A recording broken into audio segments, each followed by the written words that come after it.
Okay. Hey everybody. I'm just going to do a short one today. I was tossing it around to some folks in the BPL, and it's a pretty straightforward way to make this program, Solaris Skunkwerks, talk to everyone's favorite tabletop simulator, MegaMek. So, I'm just going to start from square one. Bear in mind, I'm on Linux here, and this is actually a little bit easier on Linux than it is on Windows. Why do I say that? Well, both these need Java. And in Linux, to get Java, all you have to do is quite literally type in OpenJDK. And I think they use Java 17 currently. So you just pick, you just pick the version you need. So in this case, I installed 21, Java Development Kit and Java Runtime, and you're done. Like, you click on this, you hit install, and you're done. Windows is not quite as easy. You also have to make sure that the home environment variable is set. Otherwise, it won't know where the Java interpreter, for lack of a better term, is stored to run Java programs. Yes, this needs Java 17. Solaris Skunkwerks needs Java 6. Generally, anything newer than that is backwards compatible. Now, OpenJDK, or JDK rather, is safer than Sun Java or Oracle Java because it runs these programs in their own container with a specific amount of RAM that they can't exceed. You can set that by hand, or you can just let the executable determine it on its own, which generally it's pretty good at. I haven't had a problem. So what that means to those of you at home who are not IT security nerds like myself is that if something tries to get into that RAM and execute a different program, it can, technically speaking, it just can't travel anywhere because that memory is isolated from the rest of your system memory. So it's a partition between where that program is running and the rest of your computer. Okay? Okay. So first things first, we're going to download a copy of Solaris Skunkwerks. GitHub is not the most user-friendly piece of software repository in the world. Sorry, I didn't really write any of this down, so just bear with me. But generally, when you go to the home page for any project, there's something that says releases. Now, this was released January 14th, 2024, so a little bit over a year ago. So we're going to click on that. And this is where people get tripped up. Is now, what do you do? Where do you go? Well, here, luckily, they have a nice little thing down at the bottom that you can download this in. Not everybody has that. But usually everybody has a, download the latest release, and then this becomes a link. These guys have made it super simple. If we click on this, it's just going to take us here. So scroll down. Don't freak out because it doesn't have an easy download link. Go down to the bottom. We're going to download SSW 761, and I'm going to put it in my temp directory for demonstration purposes. It's not very big. It doesn't have to be. MegaMek, similar thing.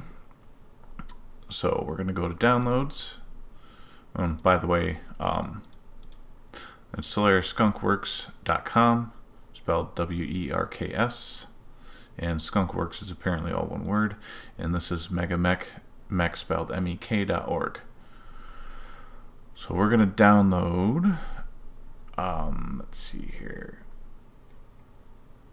Mek HQ, because this has everything.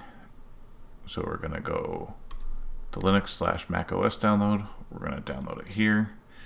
That's a little bit bigger. By a little bit, I mean in order of magnitude or 2 bigger.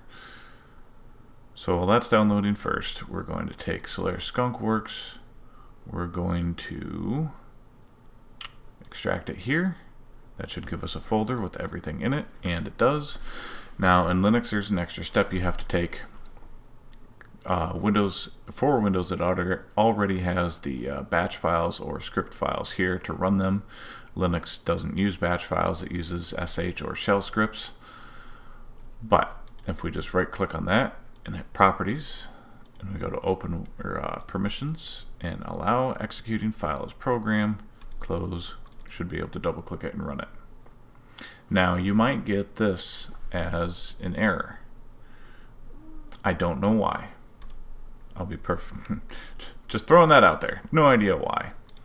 So what I had to do is I had to make my own little script. So we're going to create a new document, empty document. We're going to call it ssw.sh. Bam, done.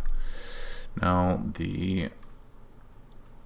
if I remember rightly, it's Java space. Oh, hang on a second. Getting ahead of myself. So it should be Java space ssw.jar, right? We're going to edit this. And let's see here. We do Java dash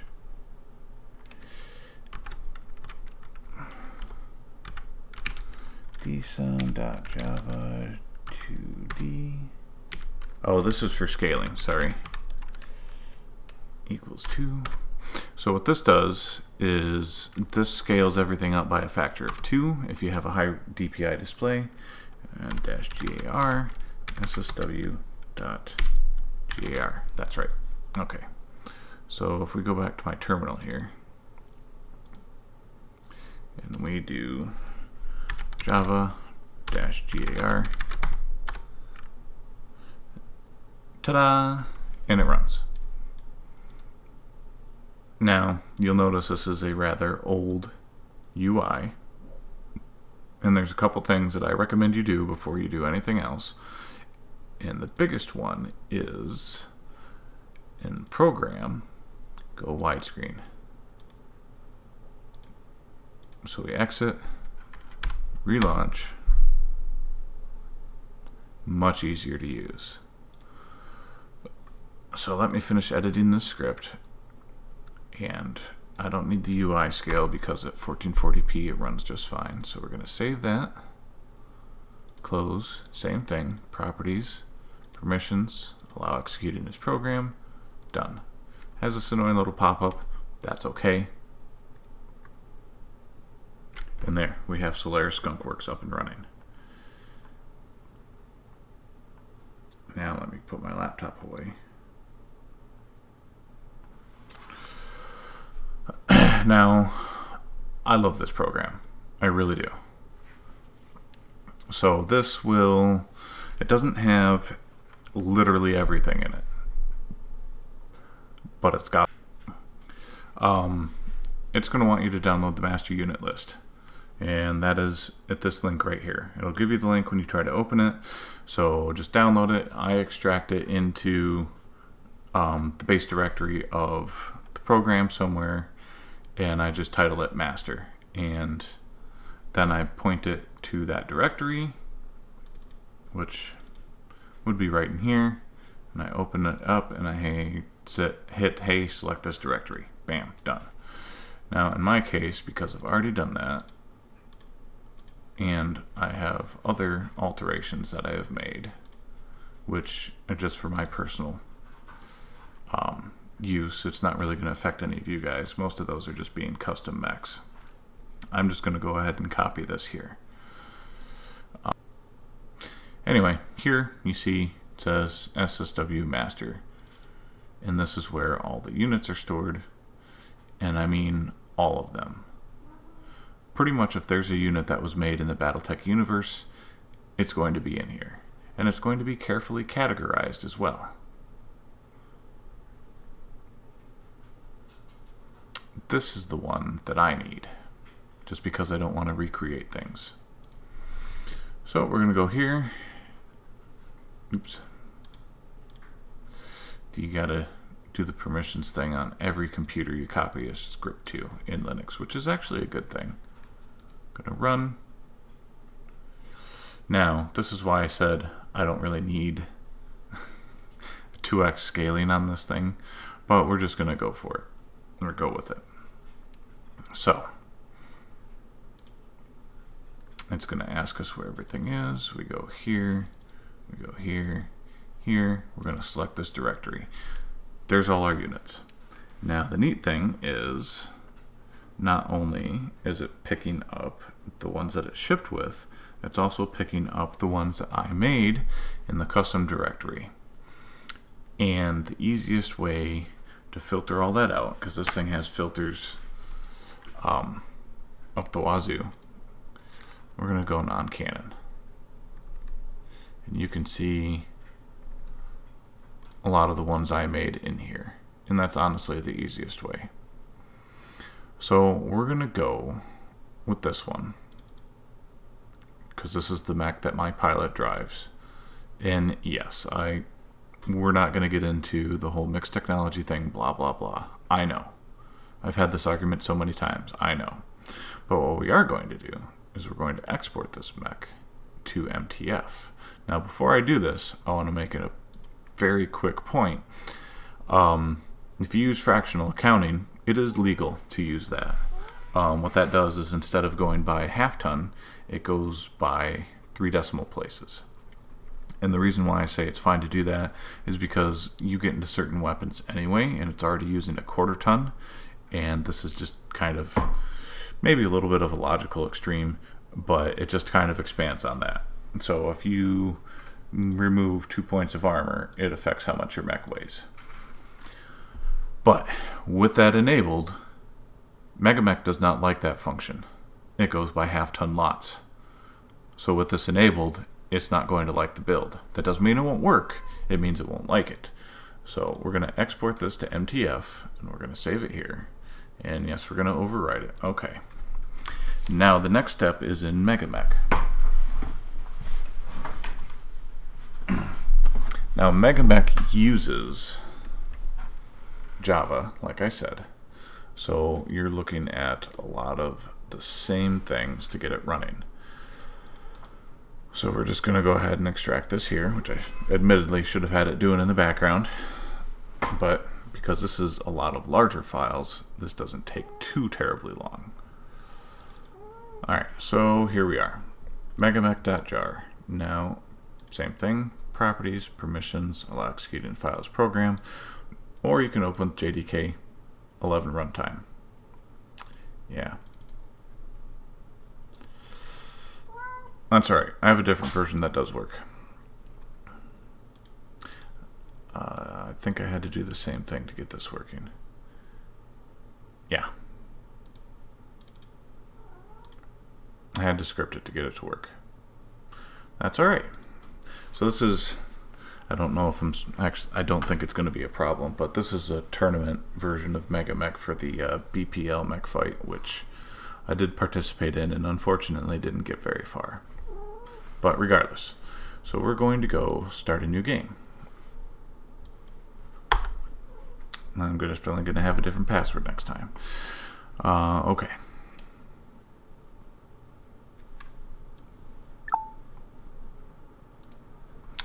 Now we're going to add a combat unit.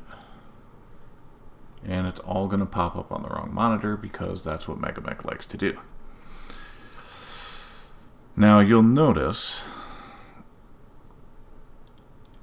if I go in here, that, well, let's go to the catapult, for instance.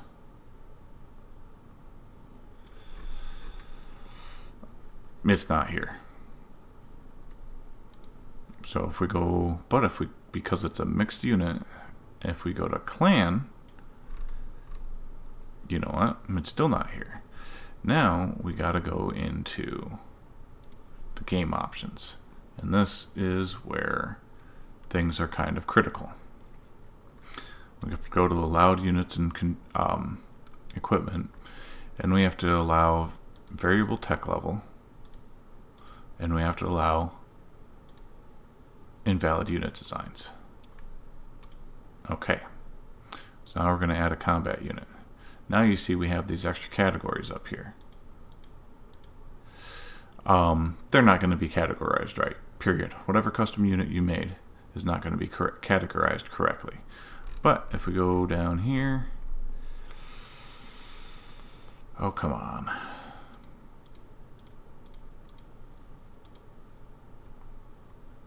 Alright, let's skip the catapult then and let's try something else. Let's try the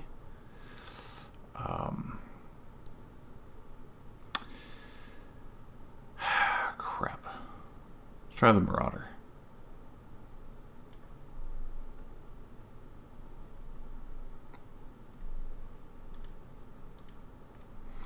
Oh, I did this for learning purposes. It's not in there because, at least that's my story and I'm sticking to it.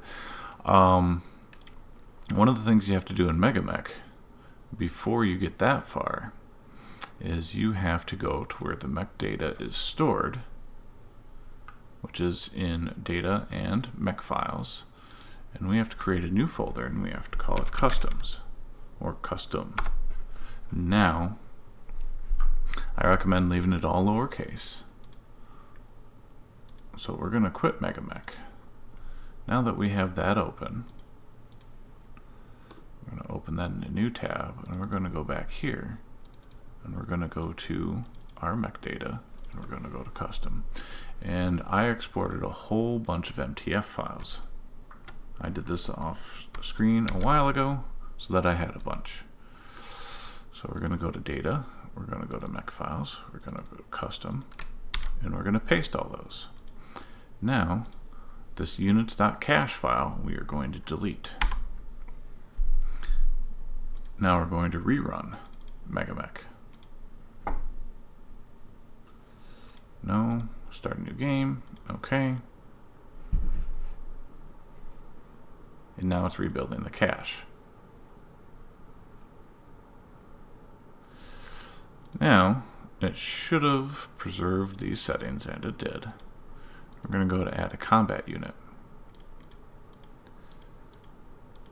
Now you'll notice that these are still not populated. I don't understand how it sorts things. I am not that great with MegaMek, but there it is.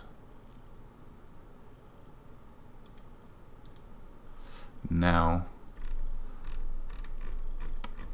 this might, let's see, select, close. It says invalid design, and that's what I was warning about with the issue with fractional accounting. So let's go find one that it thinks is a valid design, which should be, I hope, that Marauder that I made. Yes. So now if I turn off the option to allow invalid designs, this will still show up, and it'll be fine. And it will let you configure it just like any other design. And there you go. So, to backtrack, here's what our process is. And we start with Solaris Skunkwerks. I'm going to edit this so that the UI isn't huge.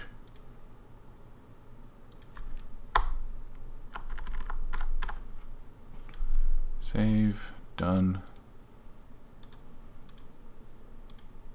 Yep, still set. Run. There we go.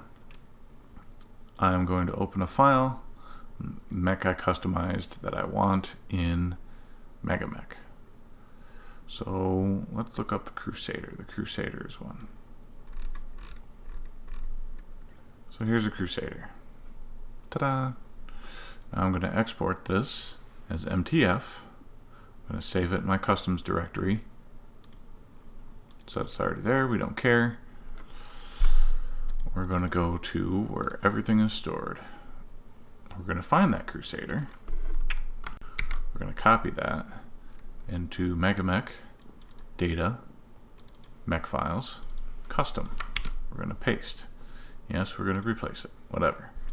Now we're going to overwrite the units.cache, or not overwrite, delete the unit.cache. Okay, gone. We're going to rerun MegaMek. It is going to be slow. When we hit start a new game, it is going to take a little bit to rebuild that unit cache. It's not going to tell you that's what it's doing, but that's what it's doing. So, under Game Options, Allowed Units and Equipment, set the tech level to experimental or unofficial. Allow variable tech level, eval invalid units, allow extinct equipment. Okay. Add combat unit. Now, if we scroll down through here, we should see a Crusader. I know I do it the hard way. And there it is. 2 MM30s, 2 medium pulse lasers, anti-missile system. Not a lot of ammo, but that's okay. Warns it's an invalid design because I made it using fractional accounting, but whatever. There we are. That's it in a nutshell. Once you get your workflow set up, it's super simple. Now, I just want to point out to people, you can do this straight from the menu-ish. You can export all to MTF files if you want to. If you're going to do this, set your computer to not go to sleep and do it right before you go to bed. Reason why is because there are 5,425 mech files. These files are not big, which you would think that it could process smaller files faster than it can process bigger files. It cannot. It is less about the size of the file and more about the file's location. On your computer, these are rarely stored right next to each other. So from this one to this one, it might be going to, if you have an SSD, to a completely different chip in a completely different sector. If you have a spinning disk drive that these are stored on, it's going to go to a completely different physical location on the disk. So if you want to do it, you can. It's not going to screw anything up. It is just going to take a long time. You have been warned. So there you go. That's it in a nutshell. I just got to do a little creative editing to cover up the fact that I wasn't prepared, which I'm saying in here because, you know, comedic value. And yeah, there you go. Hopefully this helps.